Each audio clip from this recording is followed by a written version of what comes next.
July 2011, people who mentioned that the high cost of living is a major problem are actually 66% compared to 33% who actually said it in April.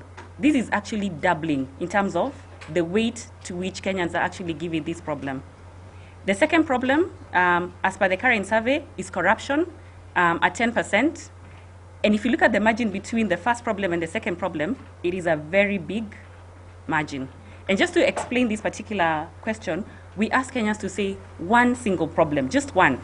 So even though corruption comes second, it means that the high cost of living is given more weight as compared to the the corruption. Then the third one is actually unemployment. How do you rate the overall performance of the coalition government over the last 3 months? And I've trended it from July 2008 to actually July 2011. And you can see it oscillates up and down, up and down. But let's look at December, March, and July 2011.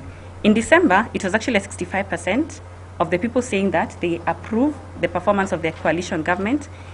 In March, it was 63%, and in July, it was 47%, a gradual decline. And we were wondering, why are Kenyans feeling that the performance of the coalition government is not doing well?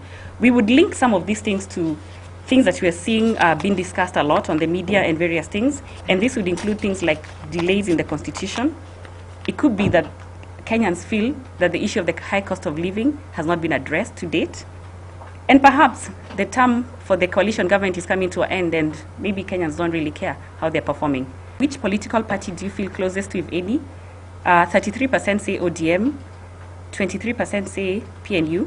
However, the key finding we're seeing is that 23% say none. So we're finding Kenyans less and less attached to political parties. 23% is a big number in terms of people who are not affiliated to any political party.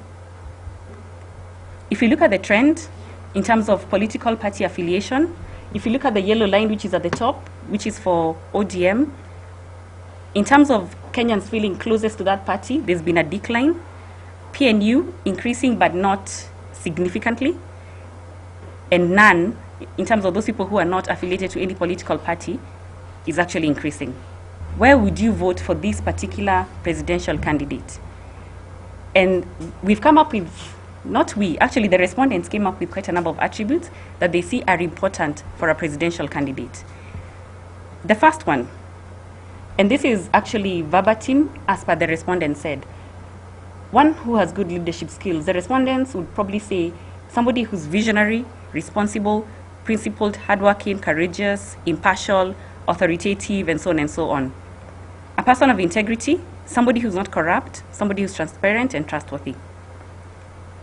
An individual who's a reformist, somebody who is going to bring change to Kenya. Somebody who's mindful about Kenyans' welfare. Look at this. Somebody who cares about Kenyans' welfare. Somebody who addresses the issues pertaining to the high cost of living. So Kenyans are looking for somebody who will benefit their standards of living. Somebody who's developmental conscious, has good ideas, and most importantly, has a development record, meaning that he or she is action-oriented.